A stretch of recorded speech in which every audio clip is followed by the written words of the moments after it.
here, I usually open up a couple alcohol wipes so they're ready to go, because once I get in the zone, I don't want to have to go looking for stuff, because then I lose my focus. Particularly if it's a difficult vein, once you lose your focus on where it is, it's hard to find that spot again sometimes, okay? Also, you need to know your equipment, just like a car. You wouldn't get in, do you know how to drive a stick shift? Mm-hmm. Okay, who can't drive a stick shift? Who's never driven a stick? Okay, so if I'm a stick shift with a racing clutch, it'd probably be very hard for you to get in my car and take off, right? Probably hurt yourself or somebody else. So you need to know your equipment, because it becomes dangerous if you don't. Not every angiocath is the same. This one's not too bad. You have to know how to work them. Some of them have buttons, some of them slide. There's just different features on each one, just like the stick shift and an automatic. Obviously an automatic is easier to drive. Most people can get in an automatic and drive it. Brakes a little bit different, or you know, I have a Prius and you kind of have to smack it and go up to do reverse. It's kind of like a stick shift, but you can figure it out, okay? If you don't know how to work the angiocath, even though you're really good at starting IVs, you'll blow the IV because you don't know how to use a stick shift. So I always tell the nursing staff, make sure you get a really basic angiocath like the Braun. There's no bells, there's no whistles, you just go in. Once it fills, you just kick it in and it locks.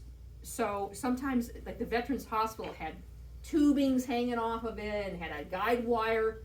I couldn't figure out how to use the stupid, they said, can you just give me a normal angiocath? I don't know how to work this thing. So that's the next thing. So you have to practice one. Also, you need to make sure the bevel's up. So when I say bevel's up, that means the opening is up, top side, okay?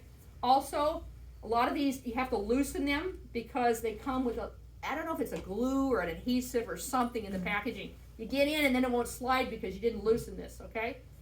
Also, this one has a little flange on the top. And when I have bevel up, I keep my finger on the flange because I don't want this thing sliding. The only reason you have a stylet in there is to get you through the skin. Once you're through the skin, you don't need a stylet anymore, okay? So you don't want to keep advancing with the needle because you'll end up going through the vein, okay? This particular angiocath is kind of cool because once you're in, you'll know it because the chamber will fill with blood. If that thing fills up with blood real quickly, you know you're in. I know some instructors teach then you need to aspirate when you're in. No, because that's what that's for. It fills up with blood to let you know that is the aspiration that you're in. Certain people, like children and adults, if you aspirate an IV, it'll collapse the vein. Central lines, yes, we always, when we get in, first thing we do is we pull back to make sure you've got blood. Because if you don't have access, there's no blood, then you want to get out of that port. But not for me. I mean, do you teach that? I don't know. Some people still teach that you aspirate it. For the IV, never. Yeah, some people do, and I'm like, there's no reason to. There's no aspirate. It'll fill. If you're in, it'll fill. Okay, so I found my vein. I've decided, and you never want to start this way going towards the hand. It's always towards the head, right? People Back ask me to that. the heart, you guys. Towards the heart. Back to the heart. Okay, so I got all my stuff ready. I'm going to move this, make sure that it's ready to go. Hopefully I'll get this in and on and stuff. Rude. Everything open down there? Unlock that tubing, will you? The blood tubing? Oh. Yeah. Unlock the clamps. Is it all open? Thank you, open it. Open. Okay. All right, so you want the fattest, straightest vein you can find. Bevel up. Is the bevel up? Oh, my bevel. Where's my bevel? Make sure my bevel's up. Make sure get a little light and good lighting because sometimes you can't see. Some of the rooms for some reason are really dark. I just pull on the vein a little bit. You notice how I'm heading right for the center. Right for the center of that vein. At about a 15-degree angle. See how it filled? You saw the blood going in, okay? I went in. It should fill. Don't fail me now. Is it filling? There it goes. See how it'll fill? When that thing fills, it'll fill that fast. That's how you know you're in. Now, stop. Don't advance anymore. Push this catheter into the vein off of the stylet. You see how I'm pushing it off the stylet? I'm not advancing it with the stylet. I'm pushing it off the stylet into the vein. Right? See how that's filling? Mm-hmm.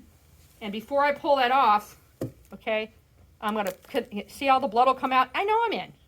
Okay? And you don't want to twist this together because if you twist it together, you're going to twist the catheter. So just twist this.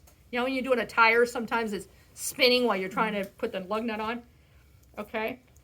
I tend to start IVs with a lot of blood. So you want to have something here that you, unlike me, that you can wipe them up. And I always use a chuck because, again, the aides get mad at me because I get blood everywhere because I pick big veins. I always get them in.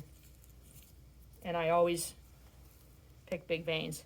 And then I typically put a piece of tape down right away over the site. Okay, in case this falls off the edge or something so I don't lose it, right? So I tape this down right away. If it flushes with ease, you know you're in. It'll blow up if it'll give you resistance, or it'll blow up if you're not in the right spot. Okay, now I know I'm in the right spot. Typically we have off-site that we can use. Some people like to use chevrons underneath. Some of the hospitals have static locks that they put on them. So you kind of have to do whatever your hospital likes to do. You can put a chevron underneath if you like. Some people like to do that. It's just your preference. If this lady's got good veins, I'm not too worried about it. But if they have bad veins, pull me some tape, would you? Okay. I'm gonna put this across. Tape. You get me some tape? Oh yeah. I thought you were gonna pull me some tape.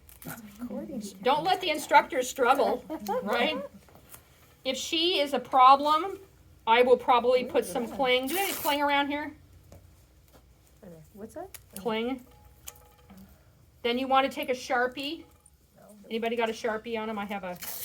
Travis? I had stickers.